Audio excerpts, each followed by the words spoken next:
No kickoff. Good morning. That's a natural reflex, folks. I'd like to welcome everyone to the Friday morning, May 12th edition of the Finance Committee. Before we go over some ground rules, Madam Clerk, would you please call the roll? Councilor King. Present. Councilor DeBona. Present. Councilor Finn. Councilor Harris. Present. Councilor Hughes. Councilor LaFlores. Councilor Yang. Present. Councilor Calhoun. Present. Chairman Crowe. Present. We indeed have a quorum. Before we begin, I'd like to read into the record the open meeting law, which is as follows. Pursuant to the open meeting law, any person may make an audio or video recording of this public meeting or may transmit the meeting through any medium. Attendees are therefore advised that such recordings or transmissions are being made whether perceived or unperceived by those present and are deemed acknowledged and permissible. So we are meeting obviously here this morning. I appreciate the work and willingness of my councilors to sort of move around their schedules to make this possible. As always, we'll go through a synchronized presentation with various department heads throughout the day. We'll have a break for lunch, and then obviously we'll come back afterwards. I would just ask to be mindful that, as we know, we the City Council cannot add anything to the budget, but can only make cuts. And I would also ask, because I feel as chairman, it's my job to allow, councilors latitude to ask their questions and engage dialogue, but I would also just ask them to be mindful of individuals when they're speaking. So, with that being said, we will welcome our first speaker of the day, which is the Chief of the Quincy Police Department, Paul Keenan. And good morning to you, Chief. Good morning, councilors, and thank you for this morning session. It kind of works well with scheduling and whatnot. I appreciate it. I appreciate the opportunity to offer up the 2018 fiscal Quincy Police budget. This year, our wants and asks, I believe, are fairly small. Most of the increases that you'll see throughout the line items are as a result of the collective bargaining agreements and raises, contractual raises that the various police unions and civilian unions have come to an agreement with the City of Quincy. Those were the general increases that throughout the majority of the lines. The only real other increases that I've asked for, and the mayor has placed into the budget, and I hope you find it in your ability to keep it in the budget. I've asked for another captain, one captain's position, and another increase. I've asked for an increase in uniform allowance for new recruits, and also a small increase in that contractual line. We have presently 161 patrol officers that are budgeted. We presently have those 157 of those positions filled. I'm looking to fill either 5 or 6 new positions going forward in the next year. They're positions that are already in the budget to bring us up to that 161 number. We anticipate that we're going to lose several positions to retirement in the next coming fiscal year. So I'd like to get those positions filled, so I anticipate maybe 5 or 6. In order to do that, I need the funding and the finance for, number one, the police academy. We have 6 spots presently held. I don't know if we'll use 5 or 6 of those spots, but I hope to use 6 spots over at the MBTA Academy, which starts sometime in the middle of October. The funding for that, or the tuition for that has gone up from $3,500 to $4,500. So that would be included in that $64,000 number. Along with recruit uniforms and their dress uniforms once they complete the academy, which I anticipate if they start in October, it's 6 months, it probably would see them out in March or April, May, in that area. Hopefully just in time to cover some of the vacation periods in next year. So those are the increases that I've asked for. The increases in the contractual line are basically increases in service contracts that we have with various computer vendors and radio vendors. So it's just a modest increase as far as that goes. The position of captain that I anticipate, that I put in the budget, and I hope you'll indulge me with that position. Historically, we had 6 captains.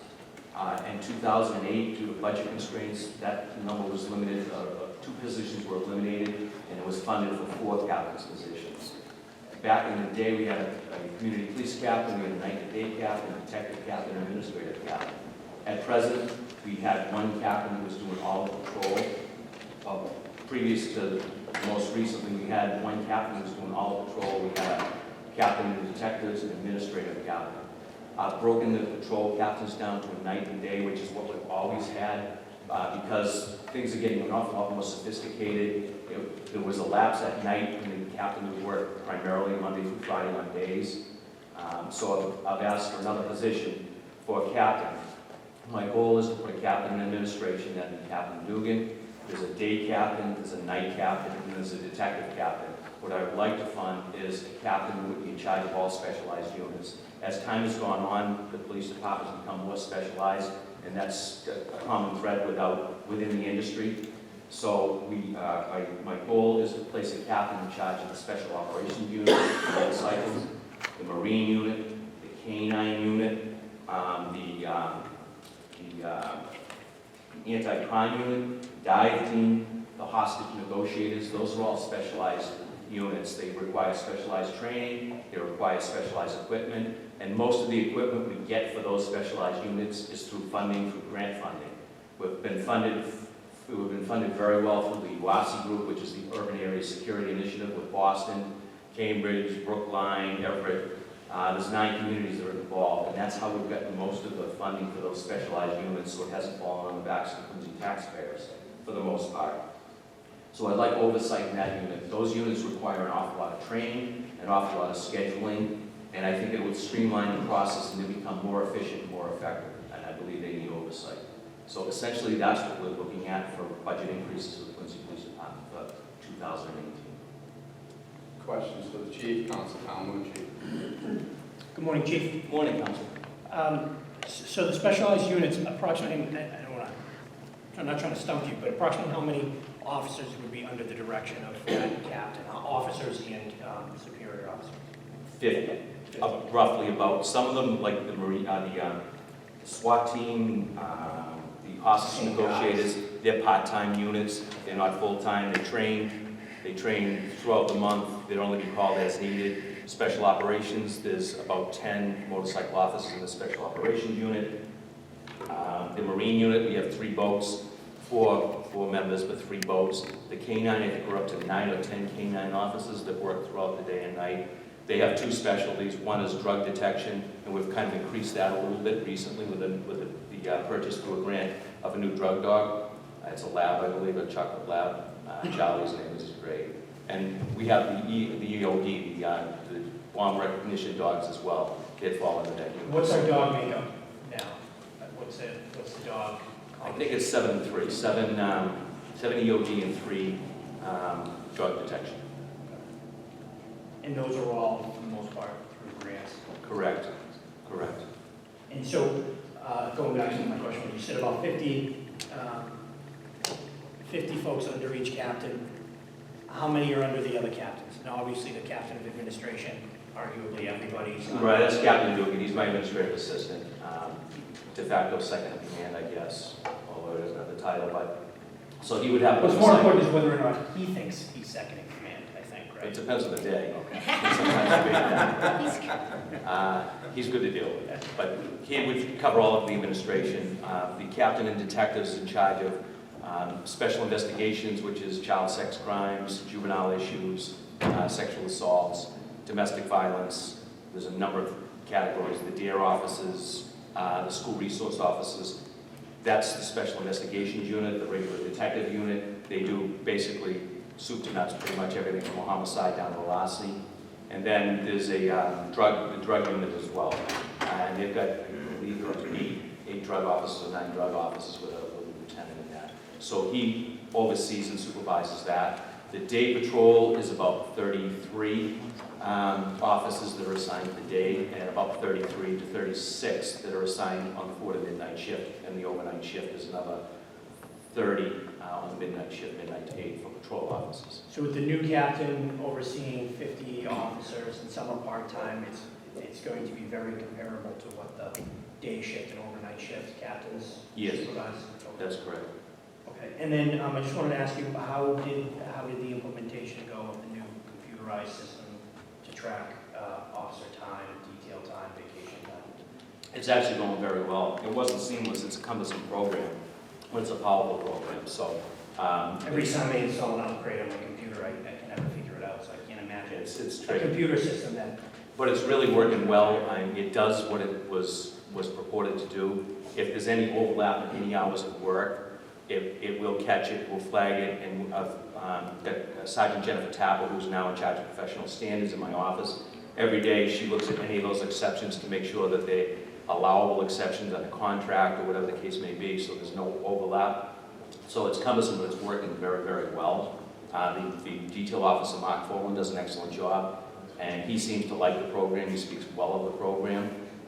We are going to probably start the second phase of the program, which would allow for officers to be able to input and request time off from their mobile device or whatever. They could go into the program. They can understand now they have the ability to look at how many days they have accumulated. They could go in and request a day off like next Tuesday or next Wednesday. We're looking to go forward with that at some point now that we've got this pretty well in hand.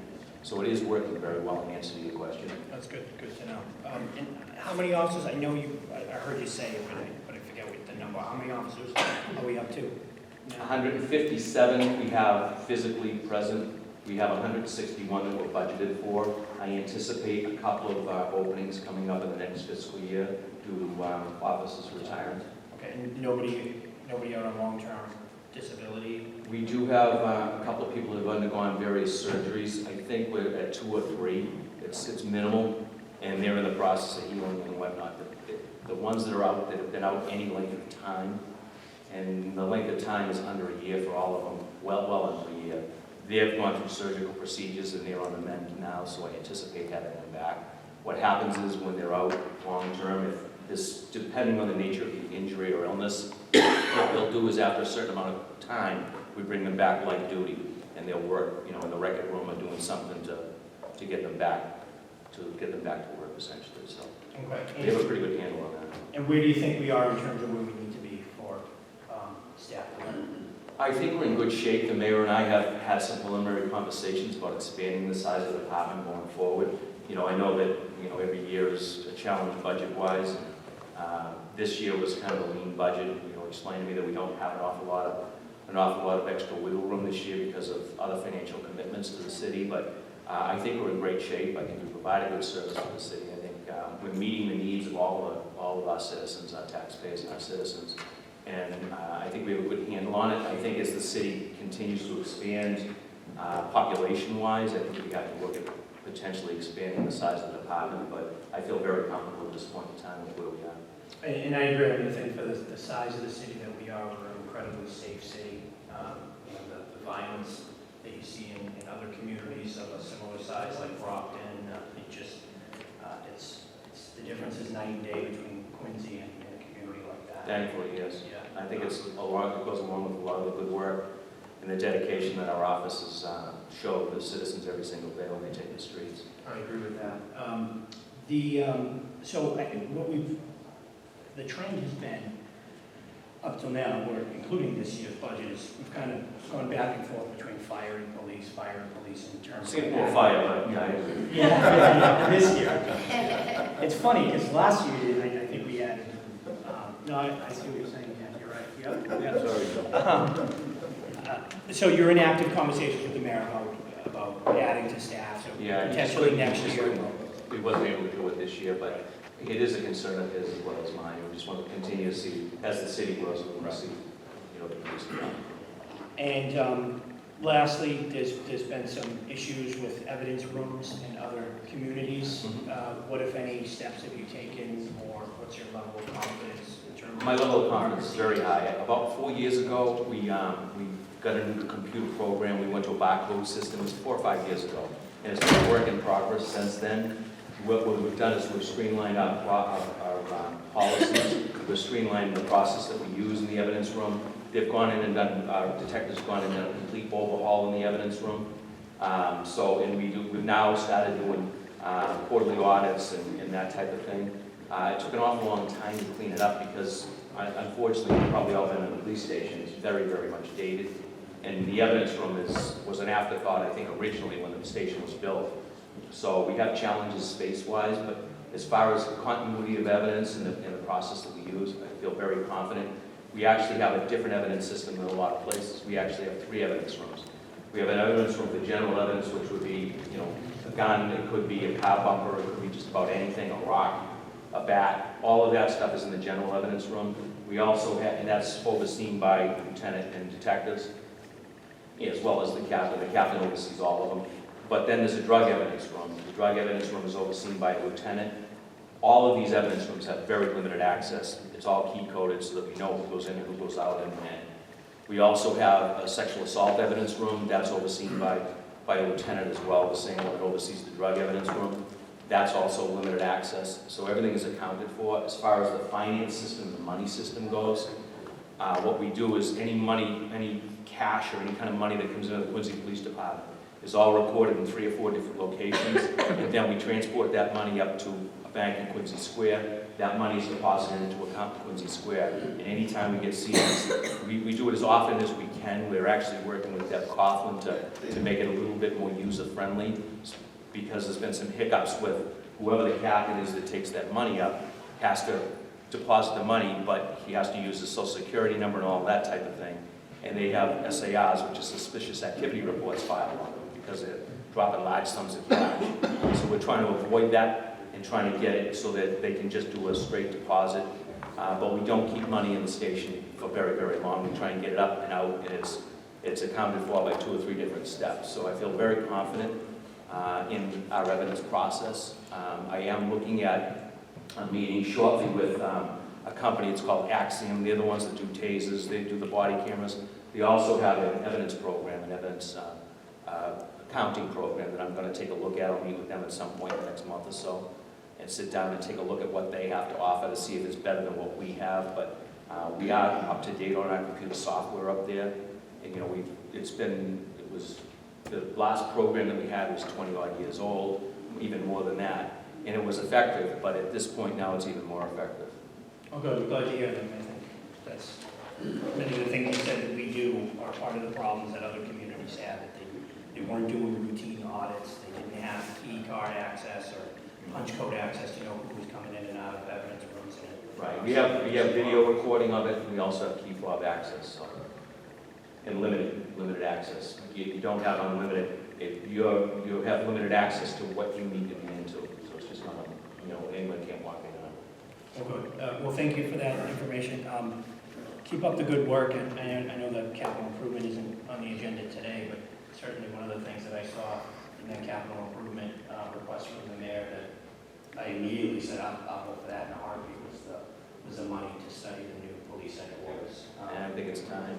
Yeah, I often say about our schools that if we want to show how much our community cares about education of our children, we have to put the investment into the infrastructure so that we put our money where our mouth is. And I think the same goes for public safety. The building it's almost a disgrace to the department. Yeah, so I mean, I think we have tremendously professional police force led by you, and I think that police force is deserving of a top-notch facility that reflects our community's commitment to public safety. So I'll certainly support that and any other expenditures that come up to further a new station, a new headquarters for you guys. So thank you very much, Chief. Thank you, Council. Thank you, Council Palmucci, Chief. I'm going to shift in a minute to Council DeMona, but just kind of building off that, that was sort of one thing that I was interested in was what your thoughts were around that combined public safety headquarters. I think you kind of gave us a preview for now, and it'll certainly be something that we hear about as the conversation progresses.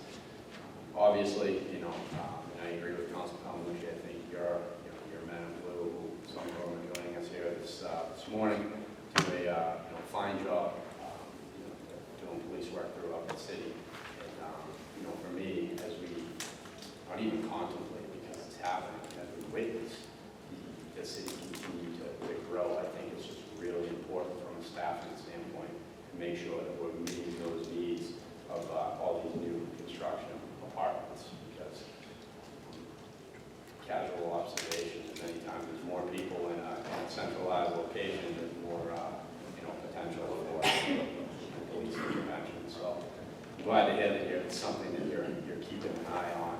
sounds to me like it's a very fluid conversation, so I'm happy to hear that. You know, I think that, you know, everyone has, in some form or fashion, whether it's, you know, directly or indirectly, been impacted by the drug epidemic that's been going on. And I know that that's, you know, completely not a, you know, isolated or unique situation for the city of Quincy. It's a national problem, quite honestly. What is it, I see Lieutenant Glenn out there who's been, you know, at the forefront of this conversation. What are sort of your thoughts in terms of the department and how we're positioning ourselves to combat this, you know, this epidemic? Well, basically, we're using every tool in the toolbox. You know, we revert back. We were the first in the country with the Narcan, but we haven't rested on our laurels as far as that's concerned. We've also implemented programs with Laura Martin out of the mayor's office. We've teamed up with the Manor Health Center, and we're providing now home care and home visits, follow-up care for if somebody has an overdose at a certain location. There's a team that goes out with recovery experts. They provide documentation and resources and referrals to various places that they can get treatment. We're always looking for something new and unique to try and combat this problem. Last year, we had 42 overdose deaths in the city of Quincy. I think the number was over 142 reversals, so that would be more significant. It doesn't seem that the trend seems to be shifting a little bit from heroin to even a more powerful drug, fentanyl. We're optimistic that we can get through this, but it's just becoming rampant. It really isn't abating much. Things are shifting a little bit from a heroin overdose to straight heroin overdose. Now we're getting a little bit more into fentanyl. There's a drug now that's even more powerful than that. They're defining what's called carfentanil. It really hasn't touched our area as yet, but we are keeping our eye open for that. Our drug unit, they're top notch. They're out there beating the brush every day. That's a recent big busts. They've had some great busts. They've had some great success, but it's time consuming, it's challenging, but they're on top of it. All throughout the city, there isn't an area that I can point to that it hasn't touched. We get an awful lot of tips. We have a police app now called My PD app. We get an awful lot of tips, especially drug tips through that police app. You can get it right on your phone. If you see something, people send it in. It goes right to the drug unit itself. It goes to my office, the drug unit, and to our public information office, Karen Barker, Second Karen Barker. So we all have a pretty good handle on that. And that's really good for the public to know that they have, you know, access a direct dial in. Correct, and it's anonymous. You know, the more information they can provide, not just for drugs, we have parking issues, we have a number of different complaints that would service, that app would service, but it is pretty efficient when it comes to reporting drug issues. We have the drug hotline that we've had for years. Over the last few years, we've increased the size of the drug unit. We have a collaboration with the FBI and with DEA. We have officers assigned in those task forces, so they bring a force to bear. Sometimes we have a bigger issue if it crosses boundaries of borders. So that enables us to really do an awful lot. Lieutenant Glenn has reinvigorated, essentially with some help from other communities, reinvigorated the South Shore Task Force, which is like the Milton, Weymouth, Braintree, Randolph. So we have those resources available, and they use our resources. So we're making a concerted effort to do what we can, but we always have eyes open to see if we can do something better to hopefully combat some of this. One final question and then a comment, and you just touched on grievances. You know, as a ward counselor, I would say maybe a third of the calls that I get are around parking issues. And I know that we're a city that's expanding. Can you talk to maybe some of the you know, techniques or conversations that you've had, and I see them out there with Mr. Coffee, to help eradicate this issue? Well, it's an age-old problem. What it is we have too many cars for the size of the city that we have, unfortunately. We work actually, I think, with the formation of the TPAL, that was last year, the year prior to that, I don't recall it. I think it's streamlined the process a little bit. We work well with him. We work well with David Finnegan, the traffic engineer. Streamline the process. Now it's a direct call. Anytime we have any kind of a parking traffic issue, contact Mike takes care of it. So before, you might have to call two or three different phone calls to try and find out who's responsible for this, who's responsible for that. Now it's mostly Captain Dugan that handles it, because he gets a lot of those calls, and through our traffic division, right over to traffic and parking, and we work collaboratively trying to resolve some of the issues. It's just, I don't think it's going to get better short term because of the situation down at the Fort Bridge. You know, I come in that way every day, so I know the challenges that we're going to face when it comes to that, the 2 lanes. Hopefully it's very short term, but we have met with traffic and parking, met with the DOT, Department of Transportation, hopefully to set up some kind of plan to be able to combat that with Weymouth, working in conjunction with the Weymouth Police Department to see if we can keep that traffic flowing. But you know, we may face some challenges there.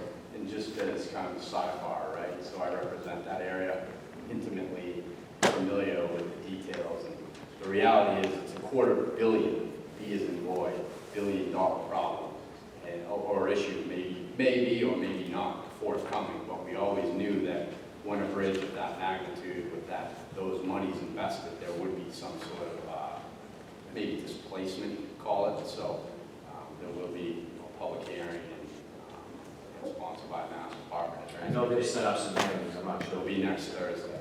Next But, you know, in addition, there's some traffic measures that'll be implemented up at Engine 3 down the point with an additional set of traffic lights to hopefully keep things moving and allow public safety officials, right, access and entry from the station. But I mean, I get that piece, and then I'm gonna shift, I promise. But the calls that I'm getting are Mrs. Jones in my neighborhood, you know, and I get it, it's all about enforcement, who wants a parking sign, which is, I explained to them, you know, someone who calls me, that's certainly an avenue that we can go down and put up a sign. The signs are only as good as enforcement, right? So, Yeah, you guys are doing a good job on that signs. well, that's my point, is I don't pivot to the sign, right? Because the sign doesn't always equal solution, right? So how do we, ward councilors representing folks in the neighborhood, best work with you and your department to address, you know, these issues that are taking place inside the neighborhood? I'll give you an example of, you know, an actual. When you're talking about signage, you're talking like do not enter, stop, one way? Or are you No talking parking, about parking? whatever it is. I mean, I'm just looking for ideas and be, you know, be avenue on how I can better work with, you know, my residents to not always eliminate, but make it a little softer in terms of, you know, access. We do have available, and I know most of the councils have contacted us to take advantage of the information and the data that we can provide. We do have signage, we do have machines, the traffic machines that will monitor the traffic, and say, for example, like Chapel Street. We can put one of those signs up, it's like your speed is sign, but it's like one of those signs that has an awful lot more capabilities. We don't necessarily put your speed is, we don't use that feature of it, but we can put it to box. What it does is it measures speed, it measures volume. We've used it pretty successfully down, I think it was Councilor Hughes, was using it down in like the Willow Ave area because we were getting a lot of complaints about they were saying speeding, but it actually isn't speeding. Everyone says that people are speeding through the neighborhoods. That's generally not what we see. What we see is more of a volume issue.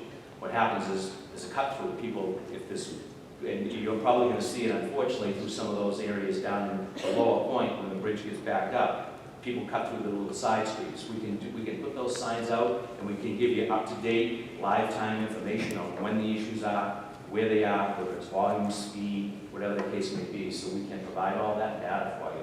If any of you really want, you know, that information, please feel free to contact us. Captain John Dugan has been, you know, an absolute delight to work with.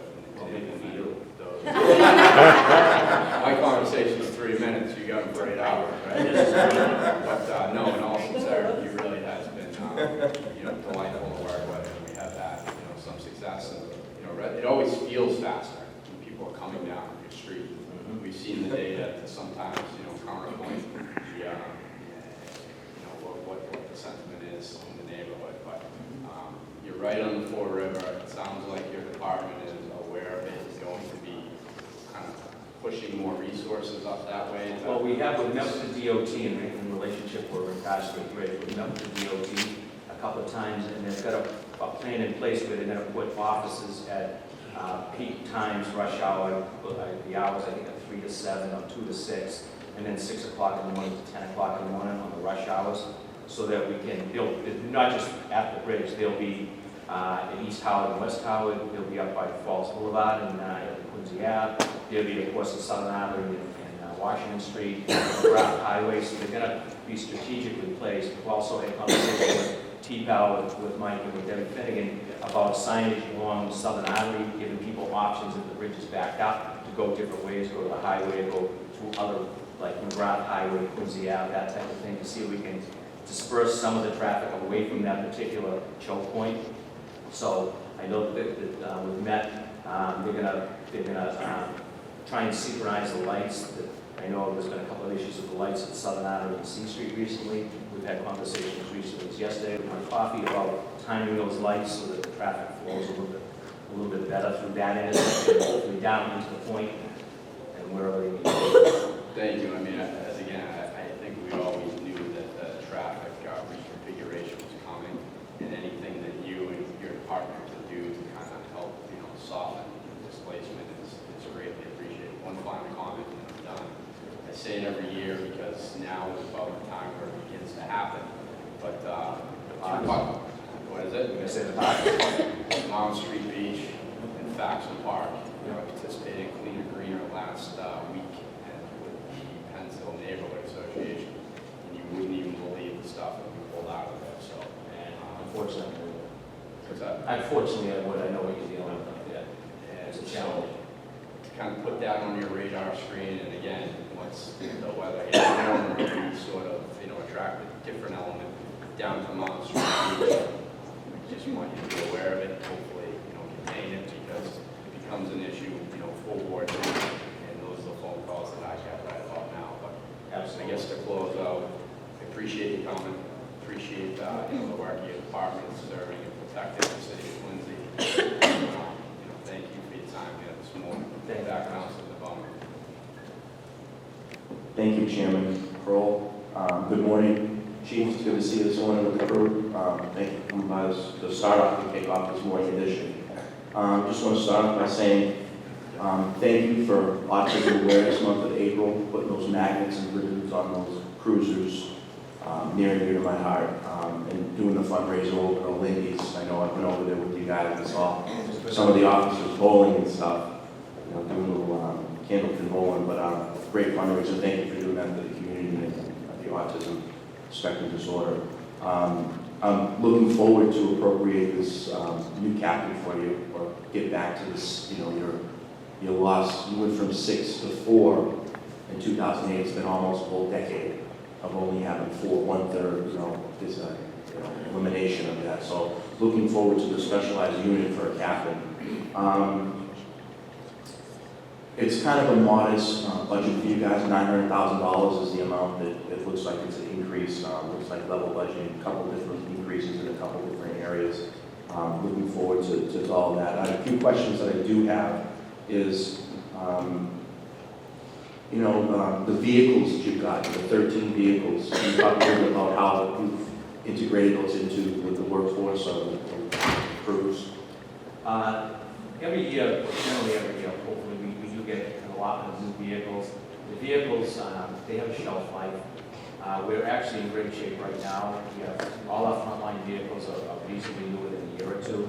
We actually just took possession of a brand new state-of-the-art prisoner transport wagon that we put into use just within the last month and a half. It's up to date. It's got modern technology in it where we have video cameras, we have audio recording, so if there was ever an issue with a prisoner, it's going to be recorded. We're in pretty good shape. What happens with the frontline cars is we cycle them down through the various units. They're not 24/7. As you know, the police patrol is 24/7. They're in all kinds of crazy conditions, weather-wise and situations, as far as response and that type of thing. So those are the frontline vehicles. They're in good shape. We can try and keep them in good shape. There are 2 mechanics that work Monday through Friday as needed to keep them in good repair. They are in good shape. After we get into allotment, what happens, we cycle the other vehicles through to like a community police unit, school resource offices, detective units, that type of thing. We did get a number of unmarked cars, which kind of brought that detective units up to modern times or whatever, if you will. Some of those vehicles we had were Tauruses in the early 2000s. So we replaced a lot of those vehicles. Sometimes we use those basically as disposable vehicles.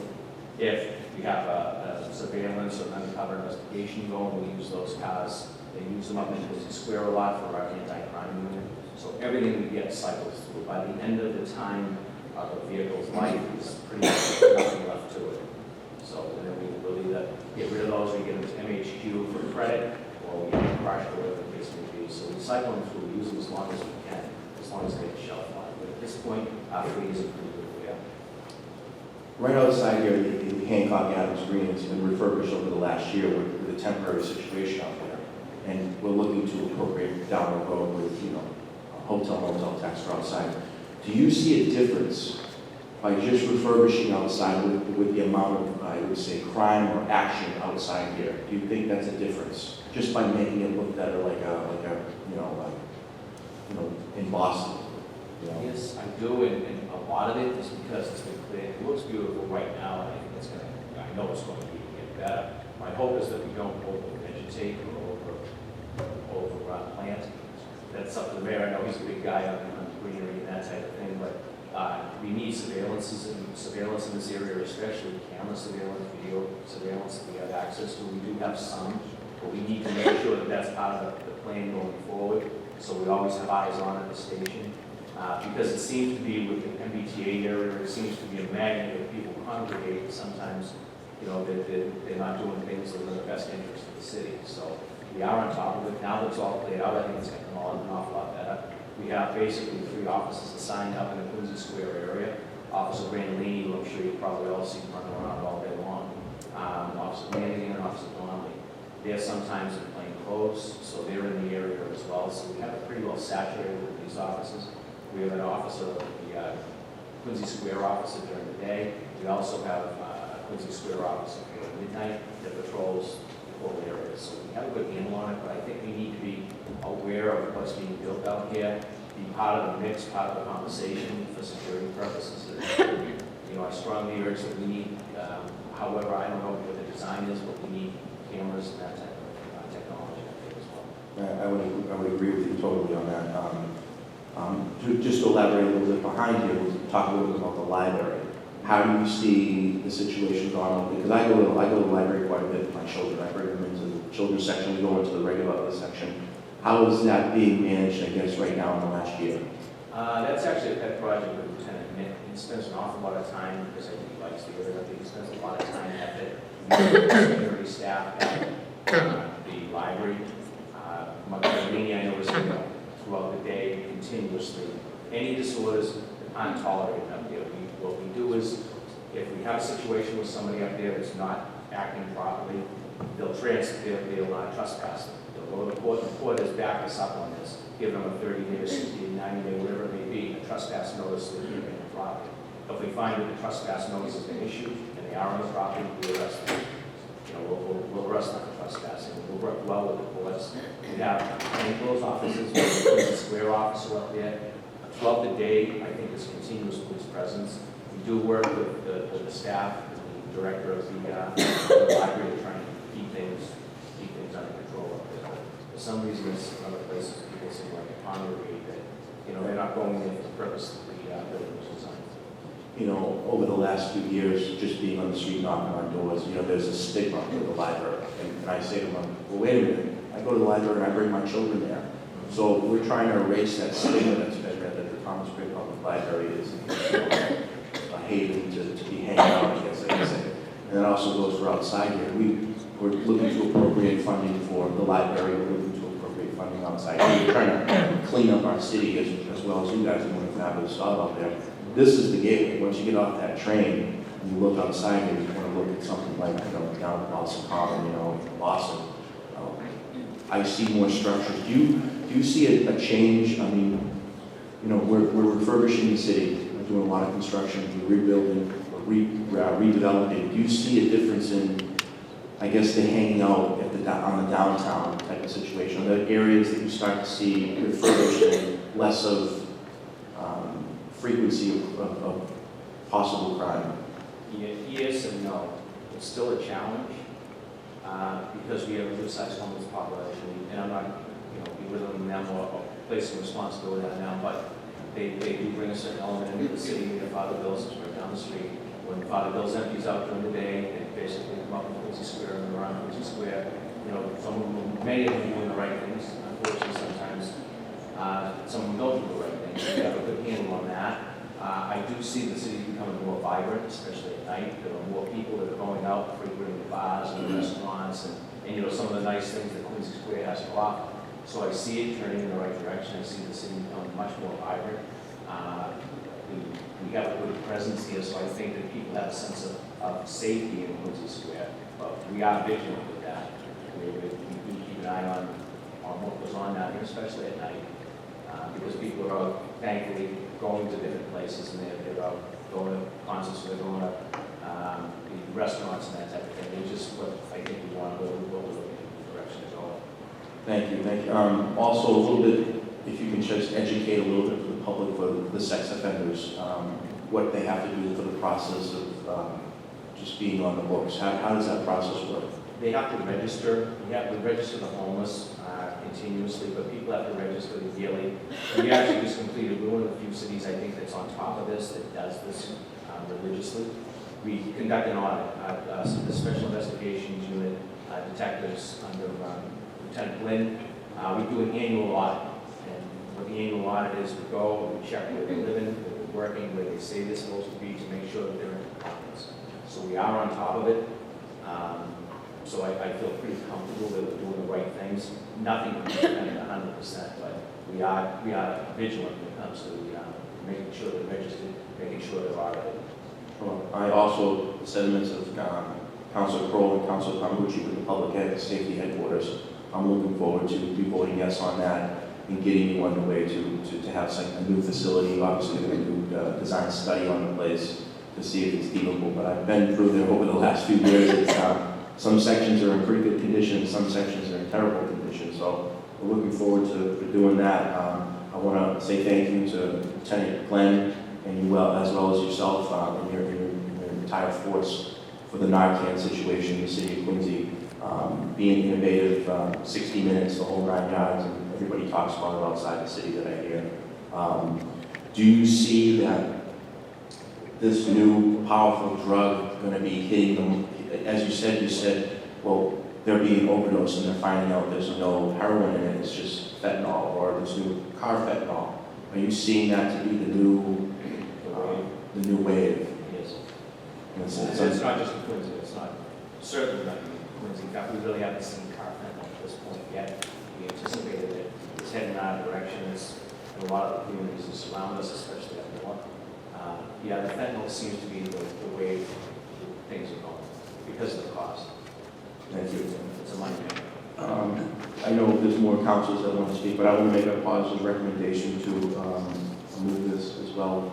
Move approval. Thank you, Chief. Appreciate it. Motion on the floor to move approval. On the motion, Councilor Yang. Thank you, Chair. Good morning, Chief. How are you? So when I look at budgets, I look at the actuals, and we look at what percentage of what was appropriated was spent to date. And what was interesting for your department is that for the overtime, we actually had to do some transfers into that line item, and we ended up spending to date, as of May 9th, $879,000 for that. What was originally appropriated was $697,000, and what's asked of this year is actually lower than what was needed for this past year. And that's always interesting to me, because you're asking for less than what seems to be needed. So is there a reason why, first, why the overtime is so high, and second, why you feel maybe less overtime will be needed this coming year? I don't necessarily think the overtime is that high. I think it's on target. A lot of times what happens is, if I have overages in other lines, I'll transfer it into that. Because what happens now with the overtime, we have so many different facets to the overtime. We've got parades, we've got funerals, we've got big events like the 3rd of July. It's costly. So I have to kind of mix and match some of those line items. One of the biggest hits that we take financially for overtime is training. Where the training time, you have to provide a minimum of 40 hours of training for each officer, according to mass guidelines. So that's a huge portion of our overtime budget is to keep the officers trained And then when you have these other units, like, for example, traffic reconstruction units, they require a lot of certifications and training. So a good percentage of our training, of our overtime budget goes to training. So what I mean to say is, because so much was needed last year, is the lower amount of 732 enough for your department this year?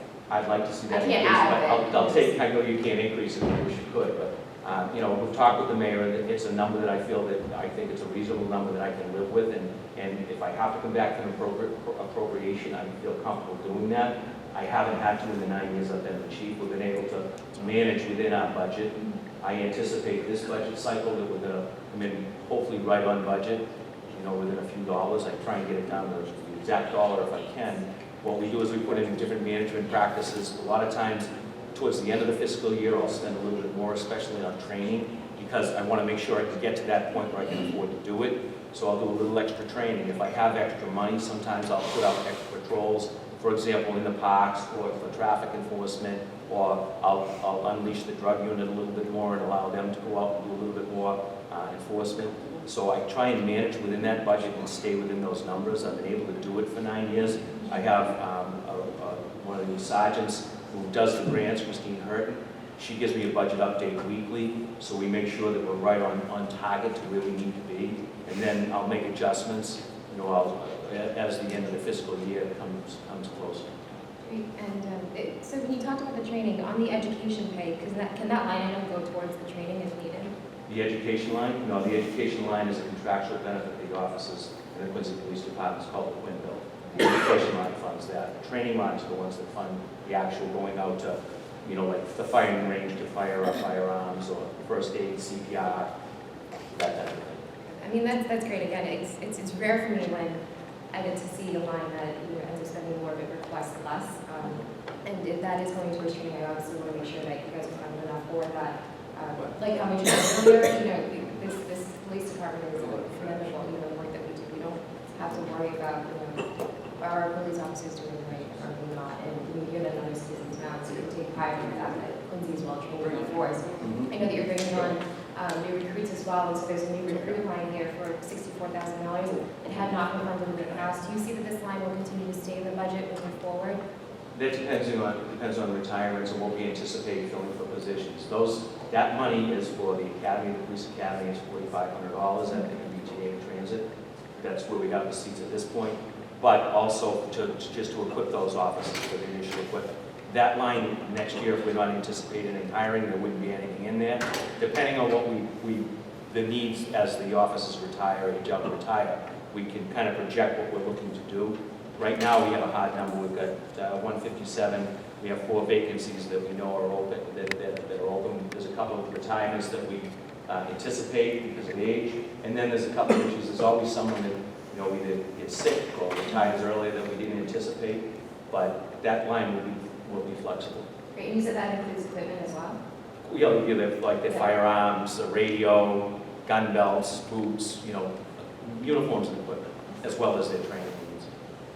That was it. It's just, again, with the overtime line item, again, I'll say it again because it is interesting when you end up spending more, but request less the next fiscal year. I want to commend the work that you guys are doing. I know that the increasing development of population is not just, your men and women out in the streets, but it's also with the increasing, restaurants and stores and whatnot. You do have to be mindful of, what goes on there late at night and making sure that folks coming in and out of those establishments are driving safely and being mindful of that. So thank you for the work that your department does. I appreciate your time. Thank you, Councilor. Thank you, Councilor Leahy. There is a motion made to approve by Councilor DeBona. Any further discussion on the motion? Councilor Forrest. Thank you, Mr. Chairman. Through you, Chief Keenan. Chief, I also want to commend the work of you and your department and your always consistent responsiveness and all those in the department. One of the questions, and my apologies, I was a little bit late this morning. The police union, the patrolmen's union has not settled their contract, correct? That's right. And you may have mentioned this earlier. Has that been anticipated into this budget where we think that's going to be, or is that something secondarily we'll be coming back for? I believe the money's been accounted for, but what will happen is what they did last year. If the contract's not settled, they extract that, put it into a reserve account. It's my understanding it goes into some kind of a reserve account. And then when the contracts are settled, it gets repopulated into our budget. I think, I don't want to speak to the unions, but I think that there's some serious discussion going back and forth, so I anticipate, I know the Superior Office has just settled their contract. The civilians have all settled in our departments, the only outstanding are the patrol officers, and I think, there's some good dialogue going on, and I'm hopeful they'll come to an agreement shortly. Great, thank you. The other point I wanted to make, and I often have conversations with your department about, is one, your use of technology. In your real-time data, you're able to provide the citizenry, particularly through your crime map, right? So they can log on what's going on in the neighborhood. And me as a board council gives me a great beat on what I have happening. So recently we had a rash of car breaks in Marymount, and right away I was on the phone with Sergeant Barker reviewing, what it is happening. And you guys are right on it, Hattie. You guys always had suspects in mind, but we're working to close that out. So, one, when the crimes are happening, the crimes are being solved. And two, it's pretty quiet, particularly in Ward 1 on the crime front. But Hopefully it remains that way. yeah. I know we have increased our online presence as far as Facebook, Twitter, anything that happens, we try and get it out. Detective Sergeant Barker has done a great job getting the information out as quickly as we can. A lot of people rely on social media apparently for their news and their updates. And I think a lot of what we do, if we get it out quick enough, they can avoid inconvenience, especially like we had a situation down in Woodward Ave where we lost a water main. We had to reroute traffic. The information was instant, it was updated continuously. Hopefully people have that, they get the push alerts and the notifications, they can, make it a little bit easier on their life and avoid that area. So we're very cognizant of that. Put up as much information for the citizens as we can. It's always a work in progress. We're always looking to improve that. Hopefully we're looking towards different programs. We can do some online reporting to make it even more convenient for the citizens so they don't have to take time out of their day to come to the police station, file a minor report, or request a report. So we're looking towards that goal as well. Really very consistent people. I hear it all the time myself. I use the information all the time, so I really see a lot of value in that service that you provide to the public. I think it's important for them to see what their department, those of us who are here day in and day out, we know what's happening within the department. But it's good for the public to make that connection as well. So I just want to express my appreciation. The other thing is the hot topic, and a few of my colleagues have mentioned it, is 1 C Street. And I remember taking a tour with my godson. I brought him in, and Lieutenant Glenn's here at the time. It was like the nooks and crannies story. I spent a lot of time at the police station, but this in particular was kind of going through. We had a tarp in the roof and a hose running out for drainage. And when people say, I thought it was really nice of you to say that the building's dated. It's dated. There's significant infrastructure problems, and flooding doesn't just happen on the waterfront. I know C Street has its challenges, so I'm really looking forward to that project getting underway because there is, I think Councilor Palmucci really articulated well about what the buildings that we're providing in the infrastructure and what it does for the face of the city. So I just wanted to say I'm glad to see that project progressing. Thank you.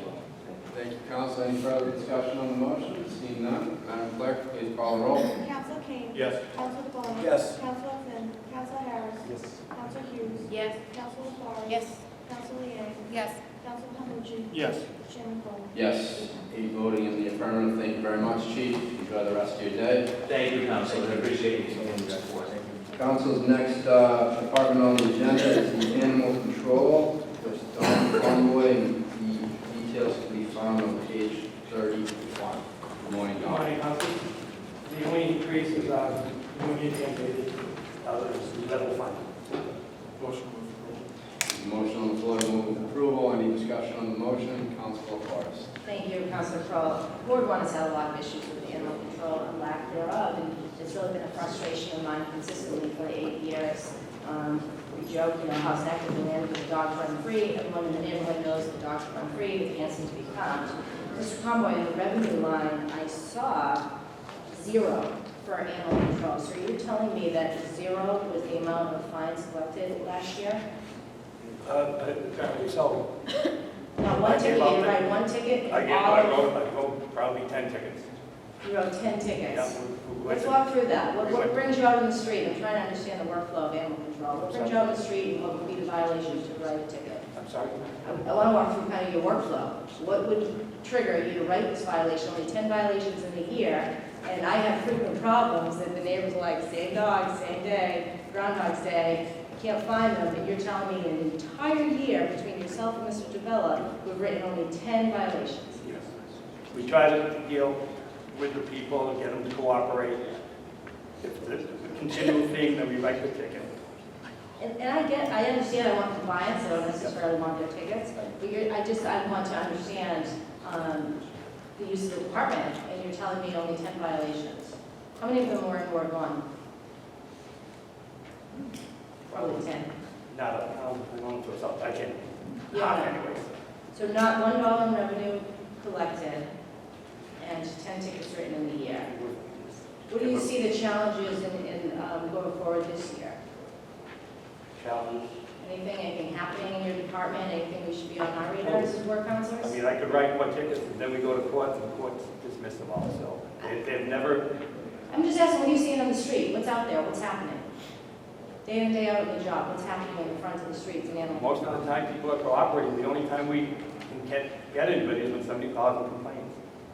So it's just pure, not proactive, it's reactive, calling a complaint, we respond, try to. We drive around all the time, we don't catch anybody doing it, we don't, people don't, like, if the dog defecates, they pick it up when we're there. If we aren't there, they don't pick it up.